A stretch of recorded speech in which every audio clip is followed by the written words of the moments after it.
प्रभु यीशु को सारी महिमा देते हुए मुझे सुनने वाले सभी श्रोताओं को मैं यीशु मसीह के नाम से आप सबका अभिवंदन करता हूं।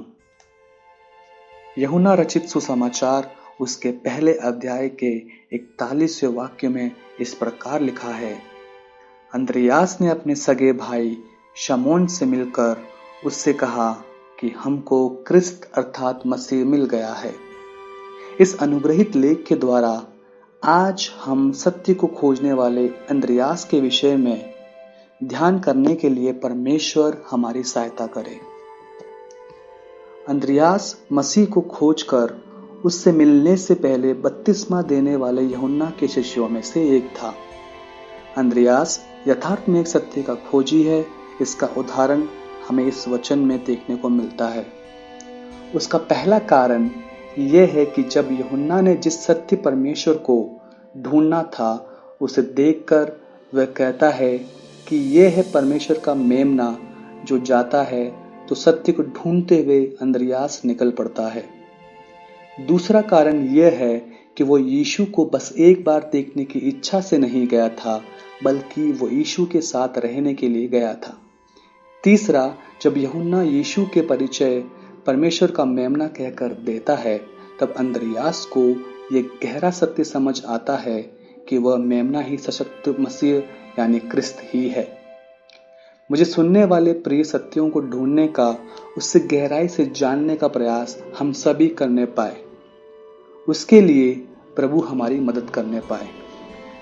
सुने हुए सत्यों को अंद्रियास खुद अनुभव करके समझ जाता है और इसलिए अब उससे किसी और के कहने की जरूरत नहीं होती। इससे हम ये समझ पाते हैं कि जिस सत्य को अंद्रियास समझ जाता है वो औरों को भी बताने में आगे होता है। क्रिस्त को ढूंढने के लिए जानने के बारे में वो एक यात्रा को पूरा करने के बाद अगले दिन सुबह होते ही वापस उस यीशु के बारे में औरों को बताने की इच्छा के कारण अपने भाई से मिलने के लिए अपनी यात्रा शुरू करता है। जिसने सत्य को पा लिया हो वो कभी भी चुपचाप नहीं रह सकता। उसका 41वां पद पहली बात हमें बताता है कि अंद्रियास शमौन से मिलता है।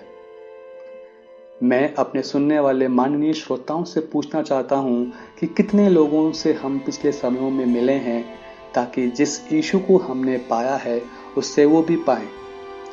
42वां पद हमें बताता है कि वह शमौन को यीशु के पास लाया। सबसे पहले शमौन को यीशु के पास लाने वाला अंद्रियास ही है। यहाँ लेकर आना पद का वास्तविक अर्थ बुलाना या जबरन अपने साथ लेकर आना है।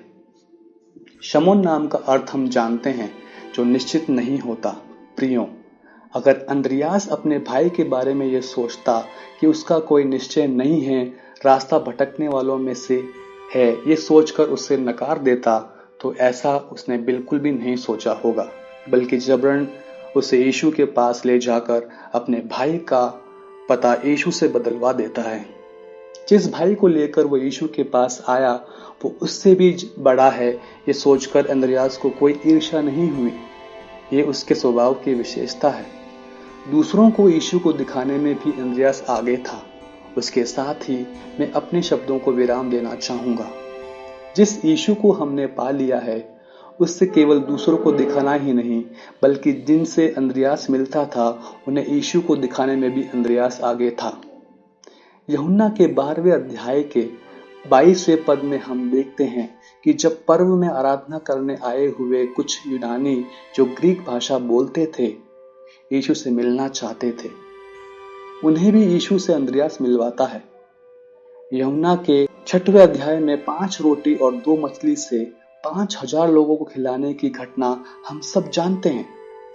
फिलिपुस समेत यीशु के शिष्य जब असंभव बातों की बड़ी सूची यीशु के सामने रखते हैं, तो 7वां और 8वां वाक्य हमें सिखाता है कि 5 रोटी और 2 मछली लिए हुए बच्चे का परिचय यीशु से अंद्रियास ही कराता है। प्रियों, हम सभी के लिए अच्छा उदाहरण बनने वाले अंद्रियास के समान सबसे पहले यीशु को पाने के लिए या जानने के लिए हम प्रयास करने पाएं और अधिक अनुभव करने के लिए उत्साहित होने पाएं। दूसरा अंद्रयास के समान उस यीशु को जिसे हमने जान लिया है दूसरों को भी बताने के लिए और उत्साहित हों। तीसरा, जिन लोगों से हम मिलते हैं उन्हें प्रभु को भी बताने में आगे बने। प्रभु इन वचनों के द्वारा हमें अनुग्रहित करे। आप सबका दिन अनुग्रहित हो।